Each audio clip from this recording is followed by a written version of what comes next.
Bendiciones, amados, que en este momento están conectados a través del canal.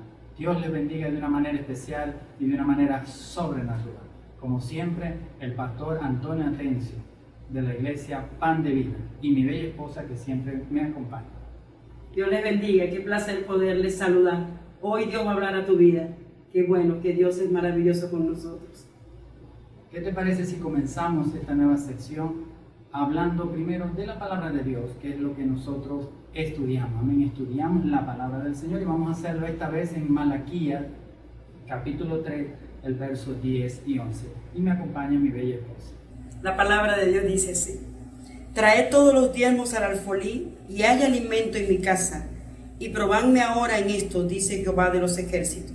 Si no, os abriré las ventanas de los cielos y derramaré sobre vosotros bendición hasta que sobreabunde.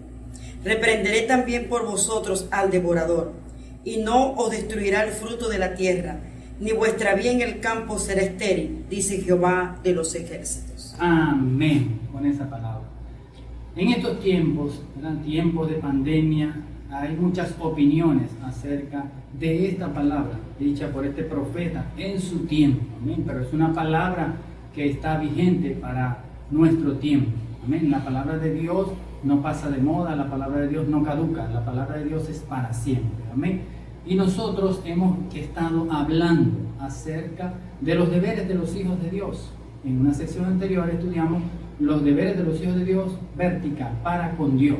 Amén. Y eso quedó claro para todos ustedes si están conectados a través del canal Restaurando Vida. Y ahora vamos a ver los deberes de los hijos de Dios para con la iglesia. Vamos a estudiar los deberes de los hijos de Dios para con la iglesia. Así que te invito, ¿verdad?, a ver cuál es el primer deber. Lo acaba de leer mi esposa. Primero, lo primero. ¿Cuál es ese primer deber de nosotros? Diezmar.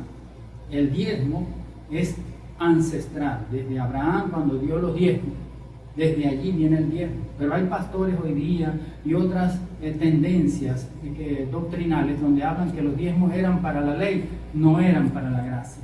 Pues eso es incorrecto. La palabra de Dios permanece para siempre y fue instaurado, y los diezmos permanecen. Los diezmos son un mandamiento de Dios para todos sus hijos, los cuales es el 10% de la ganancia o el 10% de tu salario, y el cual debe darse, entregarse a la iglesia. Hay gente que toma los diezmos y los da como ofrenda, o los da a una persona por fuera de la iglesia. Déjame decirte que eso no es bíblico.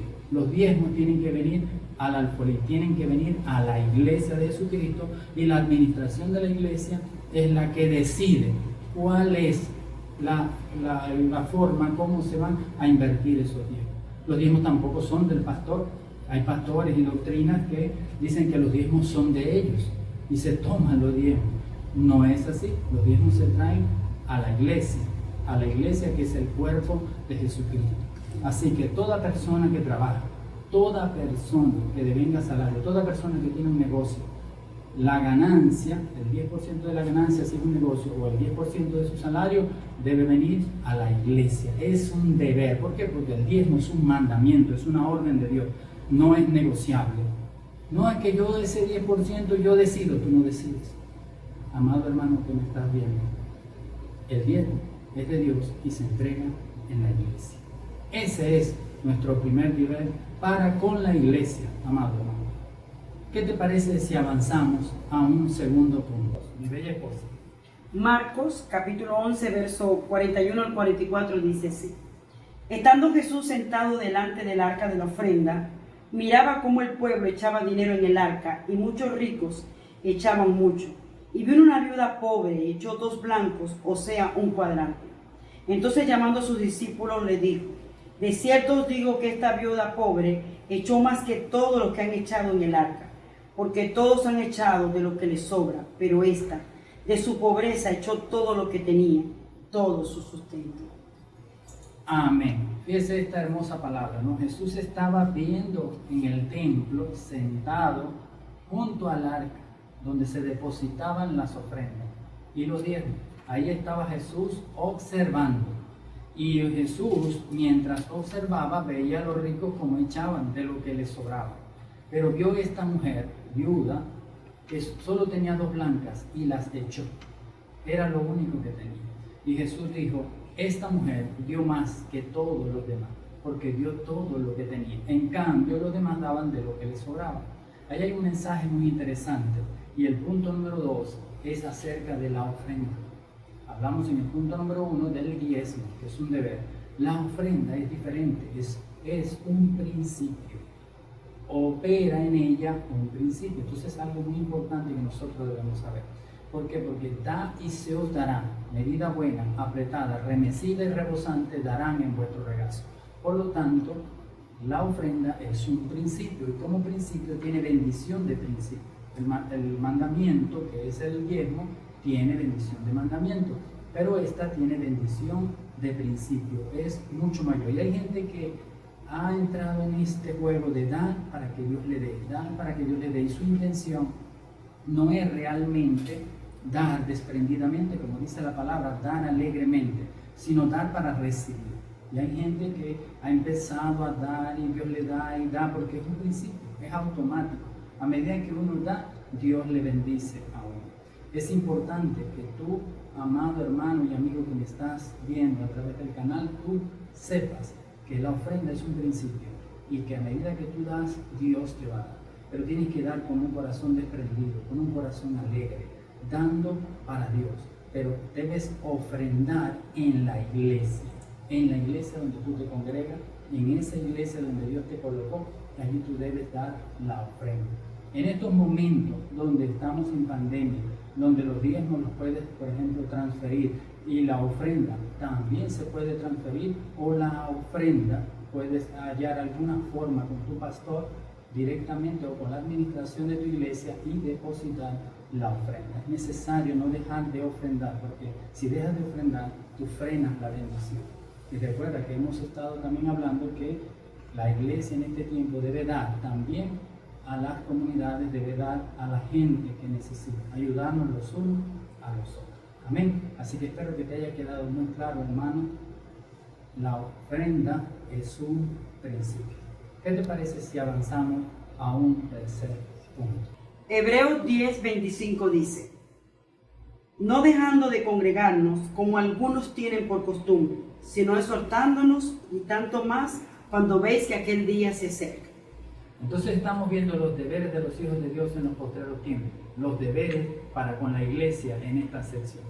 Y hemos visto el diezmo, la ofrenda, y ahora estamos viendo algo muy importante, que es la congregarse, la congregación, congregarse, buscar una iglesia santa donde Dios te llamó a servirle para congregar. Algunos tienen la mala costumbre de dejarse de congregar, y hay hermanos que dejan de congregarse, que en la casa se pueden congregar, y ahora con esto de la cuarentena, con la encerrona, entonces hay gente, ¿verdad?, que dice, viste que estando en la casa no es necesario ir a la iglesia. Sí es necesario, esto es temporal, esto lo hizo Dios con un propósito, buscando que cada uno de nosotros le busquemos más a Él, le conozcamos más a Él, pero es pasajero, no es para siempre. Nosotros debemos congregarnos y congregarnos fielmente. Esto significa que sin excusas. Hay gente que busca excusas, que me duele la cabeza, que esto, que aquello, y no se congrega.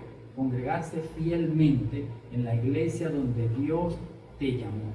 Ese es un deber de los hijos de Dios. Y sujetarse a esos pastores que Dios te ha dado por autoridad y a los líderes de la iglesia. Diezmar, ofrendar y congregarse son deberes de los hijos de Dios y está instaurado en la palabra de Dios. Por eso dice la palabra, el autor de los Hebreos, no dejando de congregarse, como algunos tienen por costumbre. Yo le agregaría, no es que le agregue la palabra, sino que le diría a todos los que me están viendo, la mala costumbre de dejarse de congregar. No te dejes de congregar, congrégate fielmente. Si alguno te dice, no, es que ya estos tiempos no es para congregarse, sí es para congregarse, es un deber de los hijos de Dios. Amén. Avanzamos entonces a un cuarto punto. Y ahora vamos a leer Hebreos 10:24. La palabra de Dios dice así: considerémonos unos a otros para estimularnos al amor y a las buenas obras. Amén. Entonces, amados hermanos y amigos, continuamos ¿verdad? En cuanto a hablar acerca de los deberes de los hijos de Dios para con la iglesia. Estábamos viendo que tu diezmo, tu ofrenda y congregarte fielmente son deberes de los hijos de Dios. Pero hay un deber supremo. El apóstol Juan habla muchísimo. Aquí el autor de los Hebreos habla acerca de estimularnos al amor y a las buenas obras.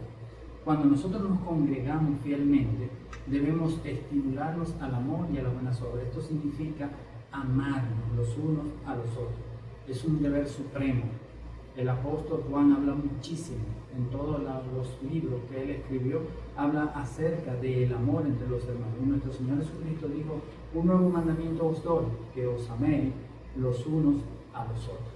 Vamos a ver cómo lo hacía la iglesia primitiva. Me ayuda mi bella esposa para continuar en este mismo punto, hablando acerca de amar a los hermanos. En Hechos 4:32 dice la palabra así: y la multitud de los que habían creído era de un corazón y un alma, y ninguno decía ser suyo propio nada de lo que poseía, sino que tenían todas las cosas en común. Así era la iglesia primitiva. La iglesia primitiva tenía todas las cosas en común. Se amaban los unos a los otros, se estimulaban los unos a los otros. Por eso es tan importante congregarse, porque al congregarse los carbones se unen y arde el fuego del Espíritu Santo. Es muy importante congregarnos, no solamente ir a la iglesia y retirarse, no, es congregarse y hacer coinonía, amar a los hermanos, tener amistades, tener amigos en la iglesia. Amado hermano, tú tienes que tener amigos en la iglesia, es tu deber, amar a los hermanos y estar pendiente de las necesidades de los hermanos y estimularlos al amor y a las buenas obras. Te insto a que lo hagas, no solamente que te congregues fielmente, sino que ames a los hermanos y los estimules. Amén. Gloria a Dios por esa palabra tan hermosa. Avanzamos a un quinto punto y me ayuda mi bella esposa. Continuamos, vamos ahora a leer Juan capítulo 5, verso número 17. Y Jesús les respondió: mi Padre hasta ahora trabaja y yo trabajo. Amén. Nuestro Señor Jesucristo, Él mismo está diciendo en esta palabra: hasta ahora mi Padre trabaja y yo trabajo. Eso para nosotros es muy significativo, porque Jesús, desde que inició su ministerio, desde que empezó su ministerio, Él trabajó arduamente. No tenía dónde descansar ni dónde recostar su cabeza. Y lo hizo intensamente, tomando hombres y formándolos, formando su carácter en ellos. Por lo tanto, trabajó intensamente. Él nos necesita que nosotros trabajemos igual que trabajemos intensamente, que trabajemos de corazón, amando lo que estamos haciendo. Y vamos a ver que nuestro mismo Señor Jesucristo nos dice que debemos trabajar, no para la comida que perece, sino para la que a vida eterna permanece. Me ayuda mi bella esposa, ahí mismo en Juan 6:27, lo dice la palabra de Dios. Dice la palabra: trabajad no por la comida que perece, sino por la comida que a vida eterna permanece, la cual el Hijo del Hombre os dará, porque a éste señaló Dios el Padre. Amén. Entonces, debemos trabajar no por la comida que perece, sino por la que a vida eterna permanece. El Señor nos dice: mi Padre trabaja, yo trabajo. Nosotros debemos trabajar. ¿Y dónde debemos trabajar? Es un deber de nosotros, de los hijos de Dios, trabajar en la obra, en la iglesia donde Dios te colocó. En la iglesia ahí donde el Señor te ha instaurado, allí donde te ha dado un pastor, te ha dado una pastora, líderes que te puedan guiar. Allí tú tienes que entregar lo mejor de ti, tu trabajo. Y tu trabajo tiene que ser excelente para Dios. No puede ser un trabajo mediocre, no lo puedes hacer de manera por salir del paso, no. Es algo muy serio, porque este trabajo tuyo que hagas aquí en la iglesia, en la tierra, es el que te va a dar la recompensa en los cielos. Cuando vayamos allá del tribunal blanco de Cristo, allí es donde se va a ver las obras que tú hiciste aquí en la tierra. Y este trabajo que a vida eterna permanece, del cual nos habla nuestro Señor, ese trabajo es el que te va a dar allá la recompensa, te va a dar las coronas y te va a permitir que cuando el Señor venga de nuevo a la tierra, puedas venir con el Señor y reinar con Él. Recuerda que yo te he dicho en otras oportunidades, si me has seguido por este canal, que mi anhelo personal es reinar al lado del apóstol Pablo cuando en el milenio aquí en la tierra. ¿Es una ambición? Sí, pero es espiritual. Y las ambiciones espirituales son buenas siempre y cuando hayan cargadas de amor en el corazón y de pasión por la obra. Yo te insto a que puedas tener esa pasión y ese deseo y ese anhelo de trabajar arduamente en la obra del Señor para que acumule recompensas en el reino de los cielos. Así que esfuérzate y trabaja para el Señor, trabájalo en la obra, en esa iglesia preciosa que Dios te ha dado, con esos pastores que Dios te ha dado, y verás la recompensa en el reino de los cielos. Así que, amados, estamos viendo los deberes de los hijos de Dios en los postreros tiempos, específicamente los deberes para con la iglesia. ¿Qué te parece, mi bella esposa Jacqueline? ¿Qué te parece este tema tan importante que hemos visto hoy en las Sagradas Escrituras? Nosotros amamos al Señor y como le amamos, cumplir los deberes no es una carga, es una bendición. Ofrendar, diezmar, congregarnos, hacer coinonía con los hermanos, amarnos los unos a los otros y servir en la obra, sabemos que tendremos una recompensa. Qué alegría, qué gozo saber que Dios nos va a bendecir por eso. Te insto que nunca lo olvides, Dios está con nosotros y Él es bueno para siempre. Amén. Esa palabra sé que llegó a tu corazón, ¿sabes? Porque este es el tiempo de los hijos de Dios, los tiempos postreros, son tiempos finales. Y recuerda, esta palabra va con amor para ti. Sírvele al Señor, que Él es bueno. Recuerda que te amamos y oramos por ti. Dios te bendiga.